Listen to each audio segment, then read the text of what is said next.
back to Brokenness Meets Grace. Today we are running our 10th episode. It's crazy. Woo, woo. It's crazy. It's Yay. the same for us. We didn't know. No.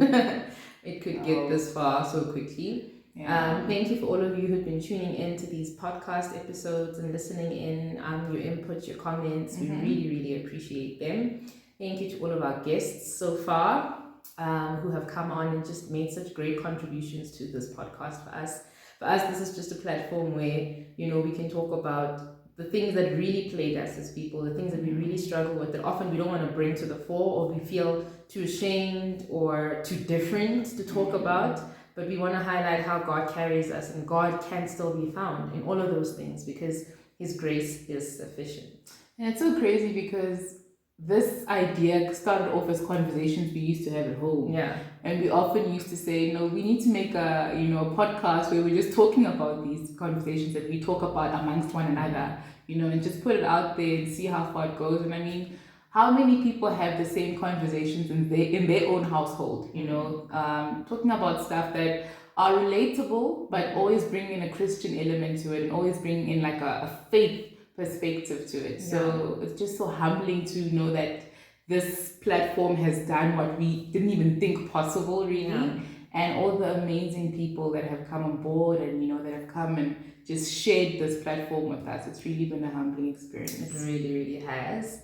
We're sounding like it's the end. It is not. We would like to make the 10th episode a wrap-up. So the reason we don't have a guest with us today is because... A wrap-up of the season. Of the season, sorry. Not a wrap-up as in It's a wrap-up of the first season of our podcast, season 1. There's 10 episodes in. Next week when we come back with you guys, it's going to be the second season, and we're going to have a new guest on the show to tackle a different topic. And we'd like to do these season wrap-ups, every 10 episodes, just to give you a holistic view of what the podcast was about, some of the discussions that we had, and to highlight some of the points that we took away ourselves through our discussions with our guests and some of the things that stood out for us. So that's what we're doing today. It's a season 1 wrap-up. Okay, so our first guest, the kickstart of our show, was Mr. Gary and Adolf, our Hi, very Gary. good friend. Hi, Gary. Our biggest fan, Our biggest fan. Gary's awesome. And when we introduced the show with the first topic, which was what is grace? Yeah. What was your biggest takeaway from that episode, and what did you sort of grab hold onto? I think just defining grace. It's such a, in the Christian circles anyway, it's such an overused word, but the fact that we were able to like break it down in layman's term, I think was the biggest highlight for me. You mentioned an example about a mother taking lunch to a child to school, savvy or doesn't understand the Bible, and using terms like that to really classify grace. Somebody once used the example for me of a parent. Grace is you forgetting your lunch at home, and instead of your parents saying you will starve for the rest of the day because I told you to remember your lunch, grace is your mom, your dad going home and bringing it to school and dropping it off. Grace is that it's you didn't listen, you were wrong, but I'm still going to extend myself to you because I want to be gracious to you. And in those terms, that definition of grace is so important for people who don't necessarily understand it from a biblical point. How it's seen in the littlest things that we take for granted daily, and grace is grace, guys. So for me, I think just breaking it down in a way that we can relate to and fully understand the privilege it is to be called sons and daughters of God. The privilege of the sacrifice that Christ did for us is not just about salvation. It goes far beyond that. It's living in grace while we're still here. Every single day we need to recognize grace in every single thing that we do. And I think it gave me a new perspective on it. Definitely. No, I agree 100%. And I think for me, what stood out was just finally being able to understand what a gift it is. I think we really take for granted how blessed you are to be able to access it, and how in a lot of ways it's the one tool that God has given us through Christ that enables us to actually live free. Yeah. You know, not free to just, you know, have our way, do what we want, and just, you know, go at it the way, but free in the sense that we don't have to be guilty, you know, we don't have to be heavy laden by trying to do things in our own strength, by trying to achieve things in our own strength. We don't have to be good for God to love us. We don't have to be perfect. We don't have to do works to earn that favor, to earn that love, to earn grace. It's a freely given gift. And for me, that's what stood out. And it's a lesson that I'm learning daily. You know, you become so hard on yourself as a person, and you're always thinking, oh gosh, I messed up so much. How can anybody ever love me? Or how can God, you know, ever think of me as worthy of his love? And when you start thinking about grace being that, it's that get out of jail free card. You know, it's that trump card that says, I love you regardless of what you've done, what you can do, what you can't do. My love for you still stands. And it's just such a freeing it really is. And it's just, I think, the biggest reminder of, I don't think we could ever fully fathom the love of God, but grace is just a little trickle of that reminder that even as messed up as you are, you know, even as, you know, horrendous, all the stuff that you've done that are just so frightening even to you when you recall them, God still loves you exactly as you are. You know, and that just really brings perspective to the kind of love that God has for each and every one of us. And how beautiful is it that he loved us first? You know, it's so beautiful to know that it actually should take the weight off trying to be a certain way to please him. The fact that before you even tried to do those things, before you even tried to be a better person, before you even tried to be good, he loved you first. So why would he all of a sudden change? Stop loving. Exactly. You know, why would he all of a sudden decide, you know, you did that thing yesterday, I'm going to love you a little less today. You know, when before you even came to know him, he knew you and he loved you. And for me, that's the beautiful thing about grace, that I'm coming into understanding that my works mean nothing. My works don't, there's no like step ladder of how close I can access, you know, the love of God and the grace of God. All there is God's unconditional, you know, ultimately this covering of love that just wants to envelop me regardless of my state. And that makes it easier, you know, to live life. And it makes it easier to be you. You know, you don't have to put on. He wants you the way that you are, but he doesn't leave you the way that he found you. And that's what's beautiful about grace. True. Yeah. So, second episode was with our friend Kuda. Hi, Kuda. Hi, Kuda. So, in Kuda's episode, we were breaking down what is brokenness, right? Because we felt it was important to talk about the title of our podcast, Brokenness Meets Grace. And because we talked about what grace is in the first episode, in the second episode, or rather the two parts. So all of our episodes are two parts, most of them, and you guys will see that going forward, that we'll stretch it out, and one episode will be broken down into two parts. And with Kuda's two-part episodes, we spoke about brokenness. What was your takeaway from that one? Brokenness, sure. I think it was... we all had different takes on it, which was awesome, you know. And I think it's always going to be from a personal perspective. You know, you will always share brokenness from what you have experienced, what you have seen, you know, your hardships in lives, your traumas, you know, all of that. And it was just so interesting as well to have a male perspective from a place of brokenness, because I mean, in our household, it's just women. And even with the foundation and the work that we do, we're always surrounded with a lot of women, and we always hear traumatic, you know, takes on life from a female perspective, you know. So it was very refreshing to hear a man speak on his brokenness. And like we mentioned, even in the episode, it's in a sense frowned upon for a man to be sensitive and, you know, emotional and stuff. But it's necessary, you know, for a functioning society, that we need to be able to share our hurts and our pain and reflect on them. So definitely. And I think for me, the takeaway from that episode, like you said, I agree 100% with the fact that, you know, that vulnerability that allows anyone really to speak about brokenness, you know. One of the biggest takeaways from that episode was understanding that Often we say stuff like, if it ain't broke, don't fix it. With God, it's flipped on its head. With God it has to be broken for him to show up. You know what I mean? And that's what I took away from that. The fact that God takes our mess and he makes something beautiful out of it. And the reason he allows things to sort of develop into that state of brokenness and that state of mess, that messy state basically, is because he shows up and he can take something that was completely, tattered and completely broken and make it beautiful. Only like he can. So for me that was the biggest takeaway. And I liked our illustration about the clay vase. I love Kuda's illustration about the stars. That was the brightest stars is because of the darkness. So you won't see the stars if there's no darkness. So there must be darkness for stars. It has to be, right?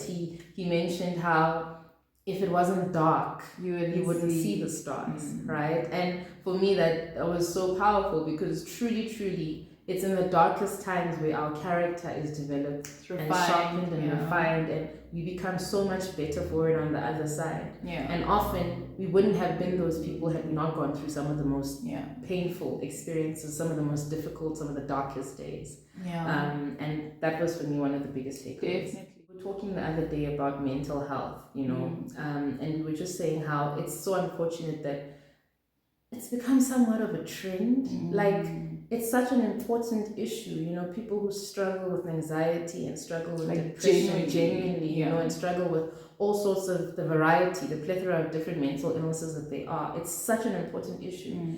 But society has somewhat, made it trendy.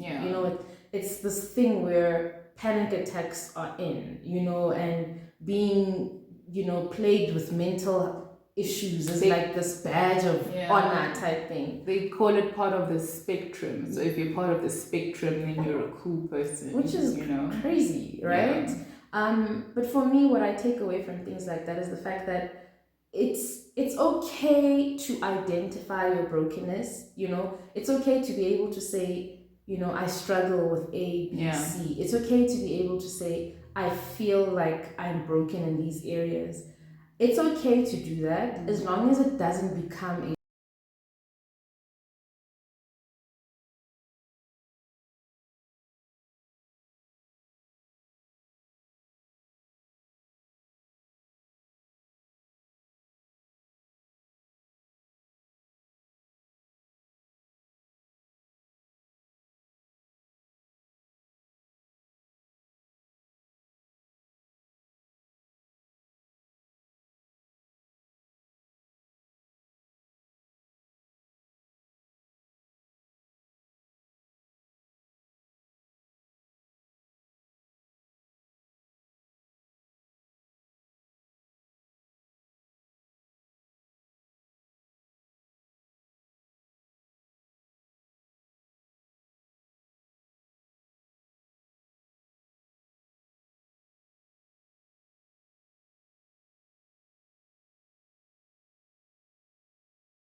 And the thing is, before I even started working, I knew a long time. I was an addict for about 18 to 20 years. Sure. Drinking and taking drugs. It became so bad that the addiction didn't exist. The addiction was my lifestyle. And such an amazing voice, and light, for God's work and His word, and just really doing so much for the work of God through His ministry, like Kingdom Ministries. But that came from His brokenness, and His brokenness was the addiction that He struggled with. Yeah. And we also just highlighted how addiction is like a sharpener. Yes. I think I had the illustration that brokenness is an explosion, and all these different pieces of that explosion, people latch onto to kind of deal with their brokenness, and addiction was part of that. Is one of those symptoms, if you can call it that. And how anything can be an addiction, not just substance. Exactly. My sisters mentioned, approval addiction as being an addiction, and it's stuff that you wouldn't think, people could be addicted to. But there's more than just substance addiction. By virtue of trying to fill a void that nothing or no one else can fill but Christ, you're going to latch on to all sorts of other things, and they will ultimately either lead to destruction or make you even more emptier than you were starting off. Yeah, definitely. And that's the thing with addiction. I think it is so strategically designed, by the enemy to, because ultimately we all have voids that need to be filled. Yes. We were born, or will always be looking to be fulfilled and to be satisfied. And ultimately, I think addiction speaks to that desire, to fill up the little gaps that we often have with things that are supposedly supposed to fix us, or make us feel better. But it's always temporary, it's always temporary, but always so detrimental. It doesn't matter what the addiction is. Ultimately, anything that you place inside of you, or place as an idol of some sort to sort of fix what was broken in you, is just going to break you even more, because ultimately the only satisfaction you will ever find is through God.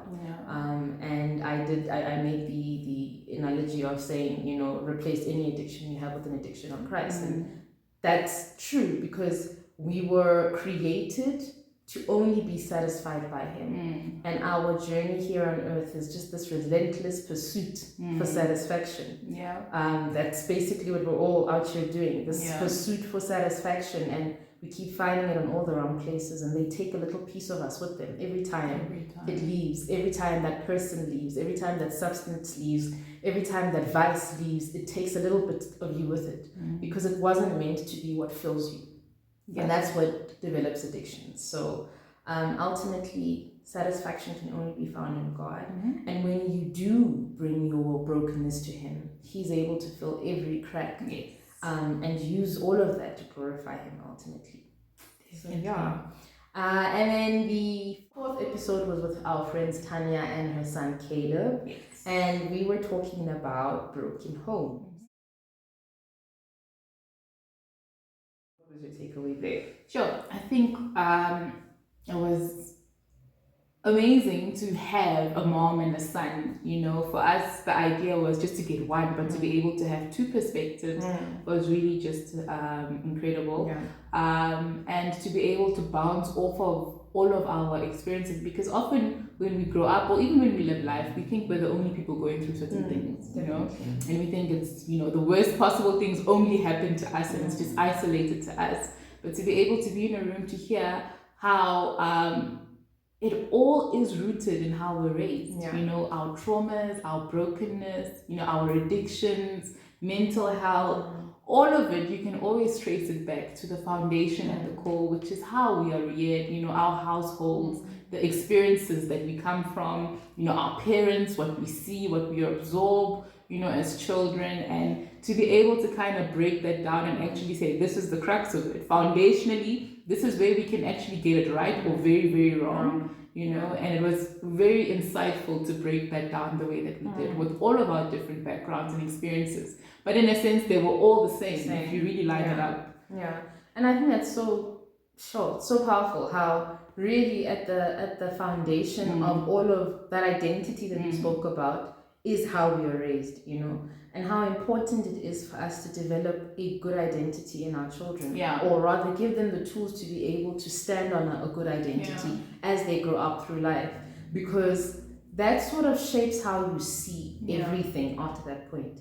It shapes how you see people. If you're a woman, it shapes how you see men. If you're a man, it shapes how you see women. Vice versa, as a child, it shapes your identity in society, your place, and I feel like the reason that so many of us struggle with so many different things, whether it's rejection or pain or resentment and things like that, it's because foundationally some of our foundational teachings were a little bit misaligned.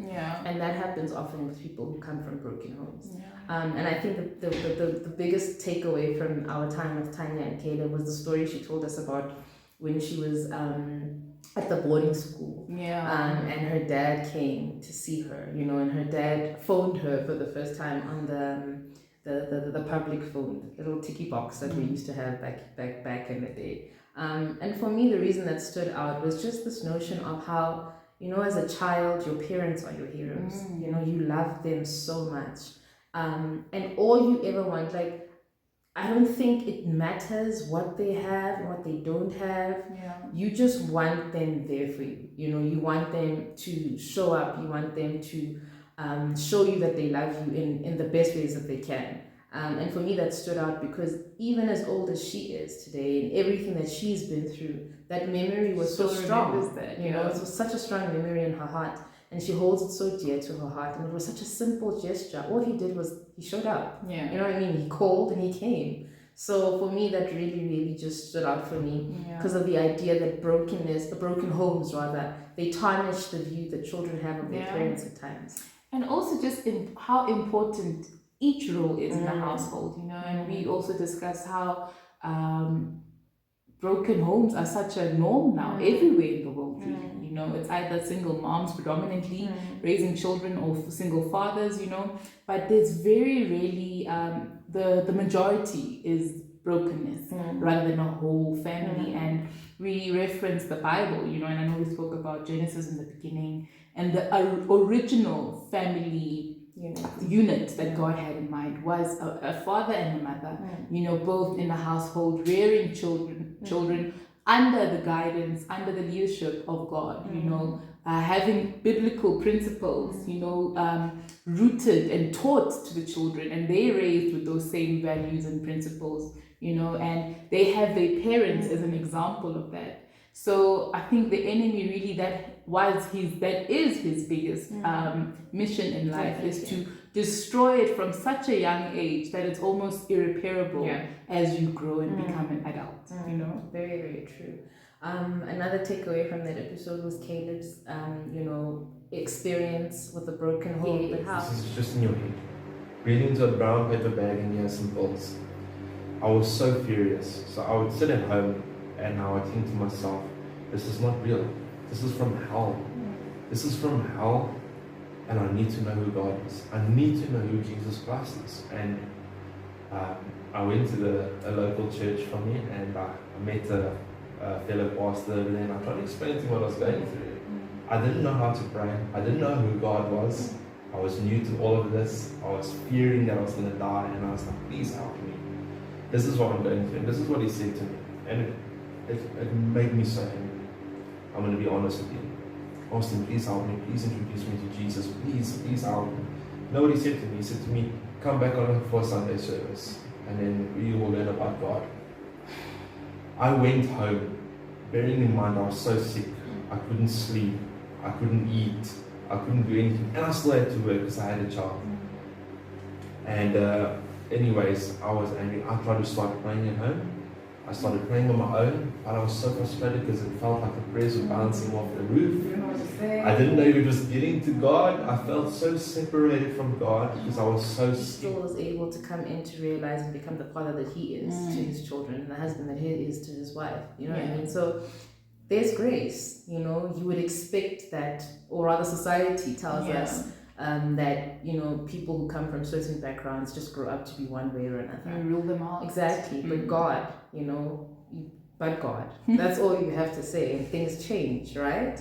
And I just love the fact that out of that, he was able to become more than he ever had, you know, to his family, and his outlook on life is so different because of what he went through.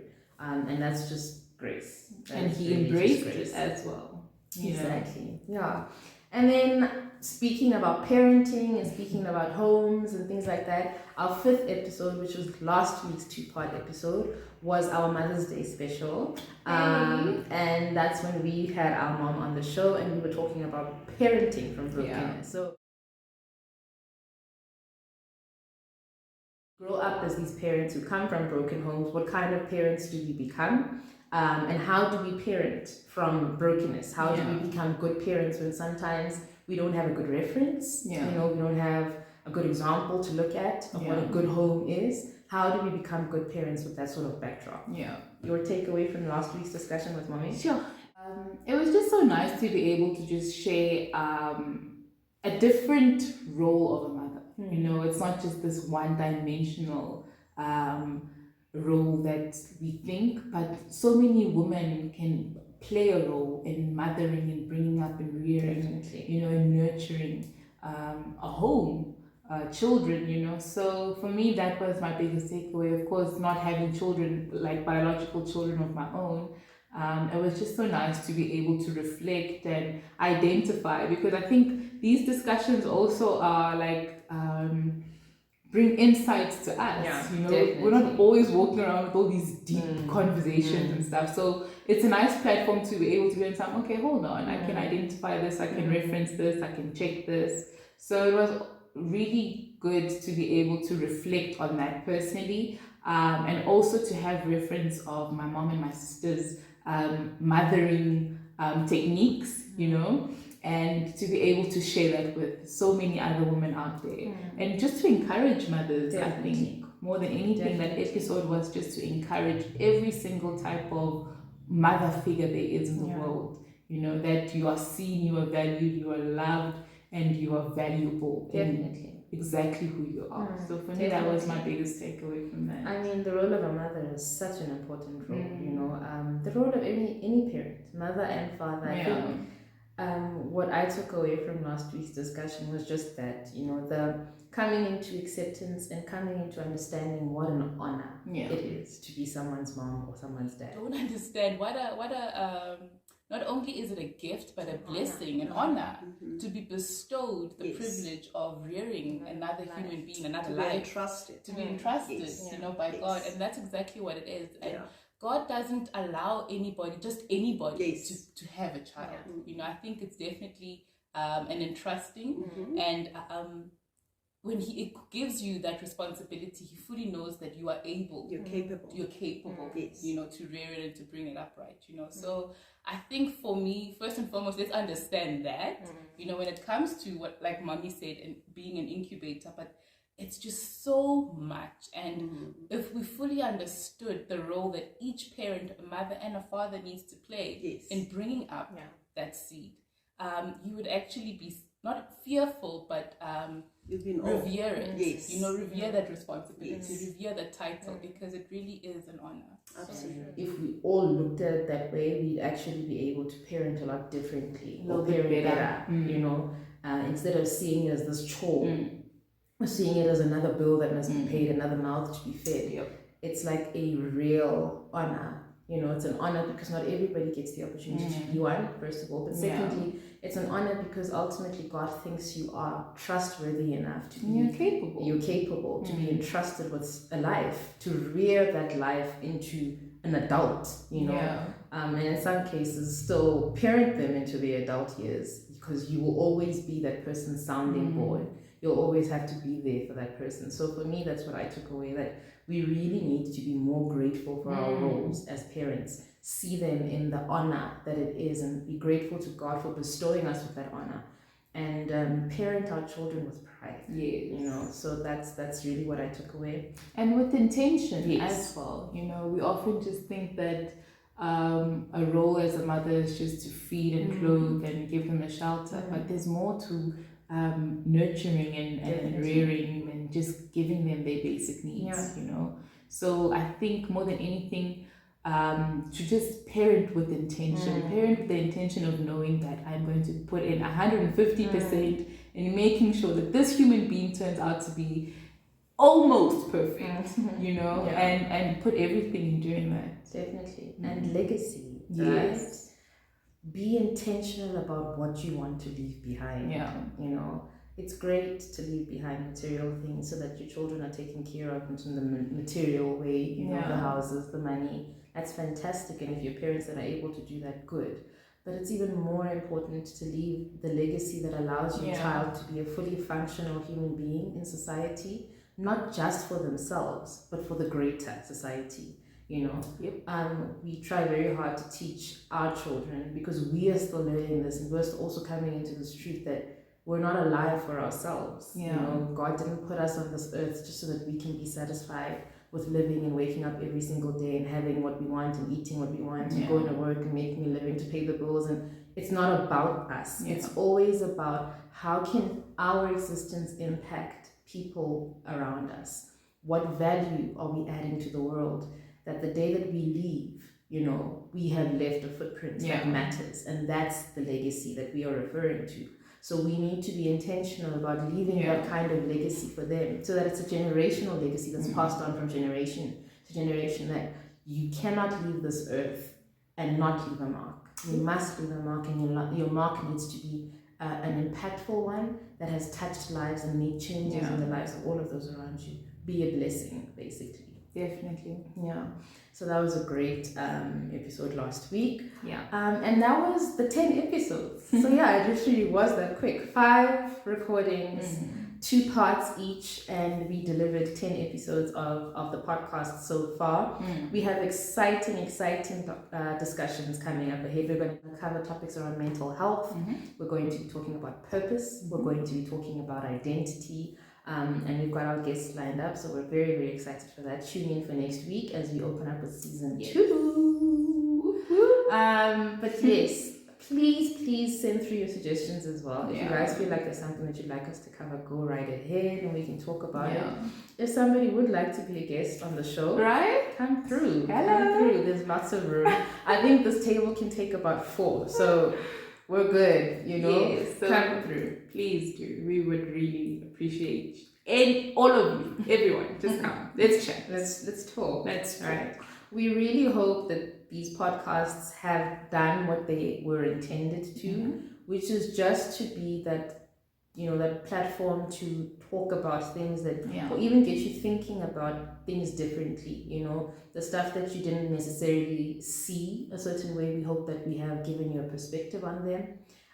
The things that plagued you and you thought that was just me. We hope that now you know it's not just you. The things that you're trying to learn and discover about yourself on this journey through life. We hope that the little that we've done on these talks in this first season have really made an impact in your life. It's opened up your eyes, you know. And I mean, just talking, bouncing off of one another has really opened up my mind, you know, with so many different people and all the walks. Different types of people we've met along the way, you know. So don't underestimate how important it is to just ask, but also to find out. You know, there's so much knowledge, there's so much depth to everything in this world, and you're not going to find it in your own little bubble, you know. And this is where these types of discussions are important, because we are all just sharing shared knowledge, and it's building each of us individually. You know, so don't keep quiet about it. Just learn and be willing to be taught as well. I think that's also very important. What does Solomon say? Nothing is new under the sun, right? And that's very, very true. So we must just learn to open up and talk more. And I think it just helps lessen the load. It takes the yoke off a little bit. So definitely, we hope that you will continue to join us, and we appreciate all the support. And remember, it may be broken, but it's in the hands of the potter. Thanks, guys. Bye, Catch you in season